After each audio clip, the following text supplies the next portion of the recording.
दुनिया की सबसे लंबी माउंटेन रेंज के ठीक इस पॉइंट पर आज से 52 ईयर्स पहले एक प्लेन सीधा पहाड़ से जा टकराया था।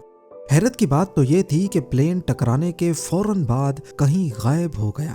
ये 8,900 किलोमीटर लंबी साउथ अमेरिका की एंडीज माउंटेन रेंज है, जहां 15,000 फीट ऊंचे पहाड़, नाकाबिले बर्दाश्त ठंड और खामोशी के अलावा कुछ नहीं मिलता। कई दिनों तक जब जहाज का ना मलबा मिला ना ही कोई डेड बॉडीज, तो अथॉरिटीज के सामने ये बात क्लियर हो गई कि अब कोई पैसेंजर नहीं बचा होगा। लिहाजा उन्होंने सर्च ऑपरेशन बंद करने का ऐलान कर दिया। न्यूज़ मीडिया में भी अगले कुछ दिनों तक प्लेन क्रैश की बातें चलती रहीं और उसके बाद सब कुछ आहिस्ता आहिस्ता वापस नॉर्मल होने लगा। लोग अब इस हादसे को भूल ही चुके थे, लेकिन इस हादसे के करीब 2.5 महीनों के बाद, एग्जैक्टली 72 डेज के बाद, अथॉरिटीज को गायब हुए प्लेन की तरफ से एक मैसेज रिसीव हुआ। ज़ेम टीवी की वीडियोस में एक बार फिर से खुशामदीद। नाजरीन, ये यूरुग्वाय एयरफोर्स की फ्लाइट 571 थी, जिसने रियल लाइफ में एक चमत्कार, एक मुआवजा करके इतिहास में हमेशा हमेशा के लिए अपना नाम लिखा है। 12 अक्टूबर 1972 को ये फ्लाइट यूरुग्वाय के कैपिटल मॉन्टेविडियो से उड़ान भरती है। जहाज में रग्बी के प्लेयर्स थे, जिनको मॉन्टेविडियो से चिली के कैपिटल सैंटियागो तक एक मैच खेलने जाना था। रग्बी प्लेयर समेत जहाज में टोटल 40 पैसेंजर्स और 5 क्रू मेंबर्स मौजूद थे। टेक ऑफ के बाद अभी जहाज अर्जेंटीना के ऊपर ही पहुंचा था कि अचानक मौसम की खराबी की वजह से उनको अर्जेंटीना के शहर मेंडोजा में लैंड करना पड़ा। कैप्टन ने यह फैसला इस वजह से किया क्योंकि अर्जेंटीना और चिली के दरमियान दुनिया की सबसे ऊंची एंडीज माउंटेन रेंज दीवार बनकर खड़ी है। यहाँ के ऊंचे पहाड़ वैसे ही काफी खतरनाक हैं और मौसम की खराबी में इनके ऊपर से गुजरना खतरे से खाली नहीं था। पायलट का प्लान था कि एक रात मेंडोजा में ही गुजारी जाए और फिर अगले दिन मौसम ठीक होने पर एंडीज के पहाड़ों को पार किया जाए। पर क्या मालूम था पायलट और तमाम पैसेंजर्स को कि अगले दिन उन पर कौन सी मुसीबत टूटने वाली है। अगले दिन यानी फ्राइडे 13 अक्टूबर को फ्लाइट 571 ने मेंडोजा से टेक ऑफ किया। मैप पे देखा जाए तो मेंडोजा और उनकी मंजिल सैंटियागो के बीच सिर्फ 180 किलोमीटर का फासला है, लेकिन इन 180 किलोमीटर्स में सिर्फ एंडीज की 15,000 फीट ऊंची पीक्स हैं। लिहाजा फ्लाइट का प्लान रूट कुछ इस तरह का था कि पहले जहाज मेंडोजा के साउथ में जाएगा, अपनी हाइट गेन करेगा और फिर प्लेंचोन पास के बराबर पहुंचकर एंडीज की तरफ टर्न करके इन खतरनाक पहाड़ों को क्रॉस करेगा और फिर चिली के शहर कुरिको से दोबारा टर्न करके सीधा सैंटियागो पे जाकर लैंड करेगा। फ्लाइट 571 के पायलट ने इसी रूट पर 50 के करीब फ्लाइट्स कंप्लीट कर रखी थी, लिहाजा उनको अपने आप पर काफी भरोसा था। मेंडोजा से टेक ऑफ करते ही प्लान के मुताबिक जहाज साउथ की तरफ रवाना हुआ। जहाज की हाइट गेन करने के दौरान पायलट ने नोटिस किया कि बादलों की एक मोटी लेयर ने नीचे का सारा मंजर छुपा दिया है। अब इस कंडीशन में पायलट ने कंट्रोल टावर से राब्ता जोड़ लिया, जो रडार पे देखकर रेडियो के जरिए पायलट को उसकी लोकेशन बताते रहेंगे। कंट्रोल टावर के अलावा एक और तरीके से भी पायलट अपनी लोकेशन का अंदाजा लगा सकते हैं। इसमें एयरक्राफ्ट की आखिरी नोन लोकेशन को मद्देनजर रखते हुए एयरक्राफ्ट की स्पीड के जरिए कैलकुलेशन करके अपनी करंट लोकेशन का अंदाजा लगाया जाता है। इस तरीके को एविएशन की जबान में डेड रेकनिंग कहा जाता है। जैसे ही फ्लाइट 571 प्लेंचोन पास के पैरेलल पहुंच गई तो उन्होंने राइट टर्न ले लिया। अब ये 18,000 फीट की ऊंचाई पर एंडीज के पहाड़ों के ऊपर से गुजर रहे थे।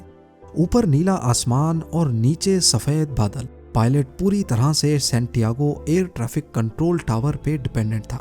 जैसे ही वो प्लेंचोन पास के करीब पहुंचे तो फ्लाइट 571 कंट्रोल टावर के रडार से गायब हो गई। ये एक नॉर्मल बात थी क्योंकि पहाड़ों की वजह से रडार के सिग्नल्स बहुत कमजोर थे। इस मौके पर को पायलट ने डेड रेकनिंग के जरिए अपनी लोकेशन कैलकुलेट की और 3:21 पे सैंटियागो कंट्रोल टावर को रेडियो किया कि हम 1 मिनट के बाद चिली के शहर कुरिको के ऊपर पहुंच जाएंगे और उनसे अपनी ऊंचाई कम करने की परमिशन मांगी।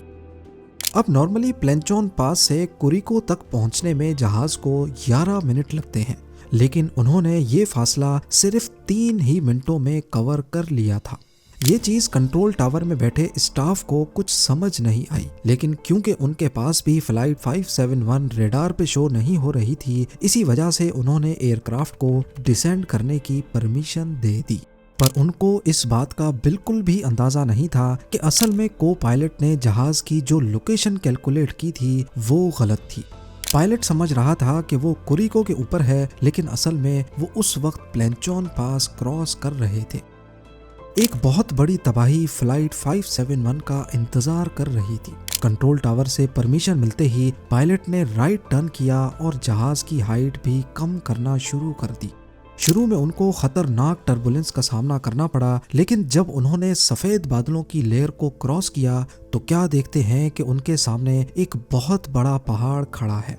जी हाँ, इस पॉइंट पे पायलट को अंदाजा हुआ कि असल में वो अभी तक एंडीज में ही मौजूद है। पायलट ने दोबारा एल्टीट्यूड गेन करने के लिए पूरी जान लगा ली।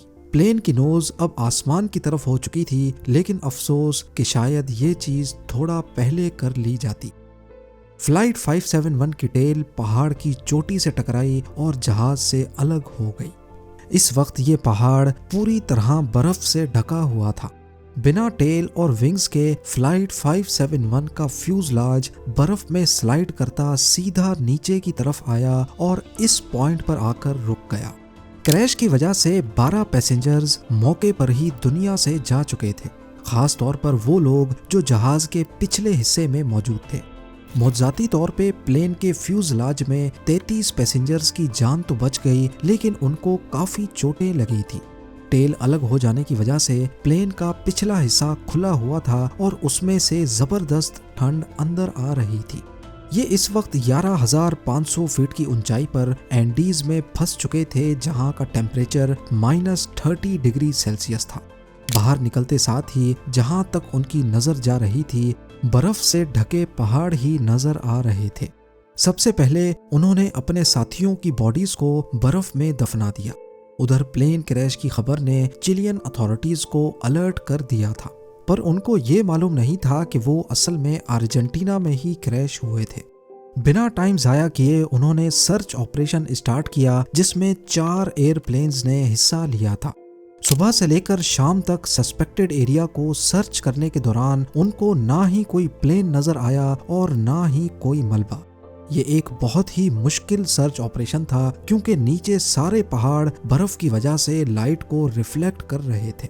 इस सर्च ऑपरेशन में यूरुग्वाय और अर्जेंटीना ने भी हिस्सा लिया और अब टोटल 11 एयरक्राफ्ट्स पूरा दिन फ्लाइट 571 को ढूंढने में गुजार देते।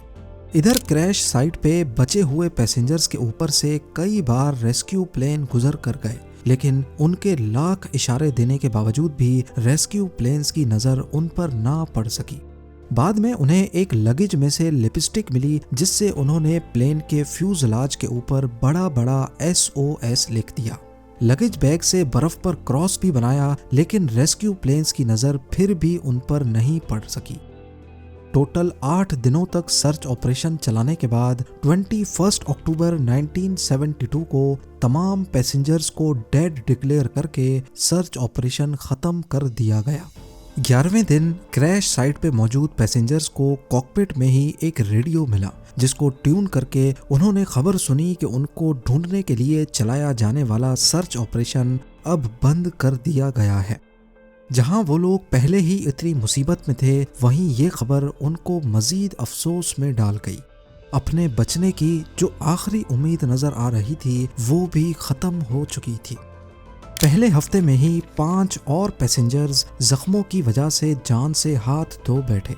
अब क्रैश साइट पे सिर्फ 28 पैसेंजर्स बचे थे। उन्होंने जहाज के मलबे और लगेज को इकट्ठा करके प्लेन के फ्यूजलाज को बंद किया ताकि ठंड से बचा जा सके। उन्होंने कॉकपिट के प्लास्टिक वाइजर को काटकर अपने लिए ग्लासेस भी बनाए, जो कि बर्फ से रिफ्लेक्ट होने वाली लाइट से कुछ हद तक बचा रहे थे। सीट कवर्स को गरमाइश के लिए इस्तेमाल किया और सीट के कुशन से स्नो शूज बना दिए। इस वक्त तक उनके पास खाने के लिए 8 चॉकलेट बार्स, 3 जैम के जार्स, कुछ ड्राई फ्रूट्स और गिनी चुनी पानी की बोतलें थी। पहला हफ्ता तो उन्होंने बड़ी मुश्किल से ये खाना आपस में डिवाइड करके खा लिया, लेकिन जब ये तमाम चीजें भी खत्म हो गईं तो उन्होंने कपड़े और कॉटन को खाना शुरू कर दिया, जिससे वो मजीद बीमार पड़ने लगे। एंडीज के इस हिस्से में उनको एनर्जी के लिए कोई चीज दिखाई नहीं दे रही थी और ऊपर से वो जिस रिज पर क्रैश हुए थे ना वहां से उतरना पॉसिबल था और ना ही ऊपर की तरफ हाइक करना। इस दौरान पैसेंजर्स की हालत ये थी कि इनका बॉडी वेट 40% तक कम हो चुका था। आखिर जब उनको कुछ समझ नहीं आया तो उन्होंने अपने मरे हुए साथियों के बॉडी पार्ट्स खाना शुरू कर दिए। जाहिर है ये फैसला बहुत ही मुश्किल था, लेकिन भूख प्यास और कमजोरी ने उनको ये कदम उठाने पर मजबूर कर दिया था। क्रैश के 17 दिनों के बाद 29 अक्टूबर को अचानक रात के वक्त एवलांच आया और उसने फ्यूजलाज पर बुरी तरह हमला किया। बर्फानी तोदे की स्पीड इतनी तेज थी कि पूरा फ्यूजलाज अंदर तक बर्फ से भर गया। इस हादसे में 9 सर्वाइवर्स मारे गए। बचे हुए 19 लोगों के हाथ जो कुछ लगा उन्होंने उससे बर्फ को हटाया और ऑक्सीजन के लिए जगह बनाई। दिन गुजरते जा रहे थे, सर्वाइवर्स की हालत बद से बदतर होती जा रही थी।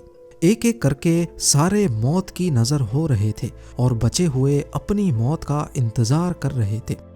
12 दिसंबर यानी क्रैश के 60 दिनों के बाद तक 3 और सर्वाइवर्स जिंदगी की बाजी हार गए। अब पीछे बचे 16 लोगों के पास सिर्फ 2 ऑप्शंस थे, या तो वो अपने बचे हुए दिन गिनना शुरू कर दें या फिर हिम्मत करके वेस्ट में मौजूद इस वर्टिकल क्लिफ को कैसे भी करके हाइक कर ले। 12 दिसंबर 1972 को 3 रग्बी प्लेयर्स पराडो, कनीसा और विजेंटीन ने वेस्टर्न पीक को हाइक करने का इरादा किया, इस उम्मीद में कि पहाड़ की दूसरी साइड ग्रीन वैली होगी जहां से शायद कोई मदद मिल सके। ये एक बहुत ही तकलीफ देने वाली हाइक थी, क्योंकि ना ही उनके पास प्रोफेशनल गियर्स थे और सबसे बढ़कर टेम्परेचर -30 डिग्री सेल्सियस था। उन्होंने हाथ से बनाए हुए स्लीपिंग बैग्स और जहाज की सीटों से बनाए हुए गर्म कपड़े लपेटे और हाइक पे निकल गए।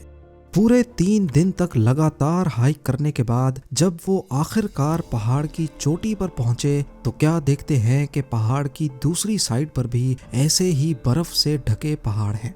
यहाँ भी ना हरियाली थी और ना ही जिंदगी के आसार। खाने की शॉर्टेज की वजह से एक जना वापस क्रैश साइट पे चला गया। पराडो और कनीसा मदद की तलाश में पहाड़ की दूसरी साइड पर डाउन हिल चल पड़े। अगले 10 दिनों तक ट्रैकिंग करने के बाद और 61 किलोमीटर्स का सफर बुरी हालत में गुजारने के बाद आखिरकार वो एक वैली में पहुंचे जहां पर हरियाली थी, जानवर भी थे और नदी भी बह रही थी। सबसे पहले उन्होंने नदी से पानी पिया, तभी उनको नदी के उस पार घोड़े पर एक शख्स दिखाई दिया। नदी के शोर की वजह से वो अपना पैगाम उस शख्स तक नहीं पहुंचा पा रहे थे। घोड़े पर बैठे उस लोकल को आइडिया आया और उसने एक कागज और पेन को पत्थर में लपेटकर नदी के उस पार फेंक दिया। पराडो और कनीसा ने उस कागज पर सारा माजरा लिखा और वापस फेंक दिया। वो शख्स घोड़ा भगाता हुआ ये लेटर चिलियन अथॉरिटीज तक लेके गया। पहले तो उनको यकीन नहीं आया कि 2.5 महीने गुजर जाने के बाद भी प्लेन क्रैश के सर्वाइवर्स अभी तक जिंदा कैसे हो सकते हैं, लेकिन अथॉरिटीज ने फौरन पहले पराडो और कनीसा को रेस्क्यू किया और उनकी मरहम पट्टी करने के बाद उनसे तफसील में इंटरव्यू लिया। 22 दिसंबर 1972 को यानी क्रैश के 72 डेज के बाद 3 हेलीकॉप्टर्स पराडो और कनीसा की निशानदेही पर क्रैश साइट तक पहुंचे। पहाड़ की ये चोटी देखकर पायलट भी हैरान रह गया कि इन 2 रग्बी प्लेयर्स ने बिना किसी गियर और एक्सपीरियंस के ये पहाड़ कैसे सर किया होगा। आखिरकार फ्यूजलाज में मौजूद तमाम सर्वाइवर्स को रेस्क्यू कर लिया गया और उनके मरे हुए साथियों को वहीं पर एक बड़ी कब्र खोदकर दफन कर दिया गया। उस कब्र के ऊपर कुछ पत्थर रखकर एक मेमोरियल बनाया गया जो उसी हालत में आज तक वहां पर मौजूद है। ये मेमोरियल आज भी हमें याद दिलाता है कि अगर इंसान हिम्मत नहीं हारे तो बड़ी से बड़ी मुसीबत को हरा सकता है। उम्मीद है ज़ेम टीवी की ये वीडियो भी आप लोग भरपूर लाइक और शेयर करेंगे। आप लोगों के प्यार भरे कमेंट्स का बेहद शुक्रिया। मिलते हैं अगली शानदार वीडियो में।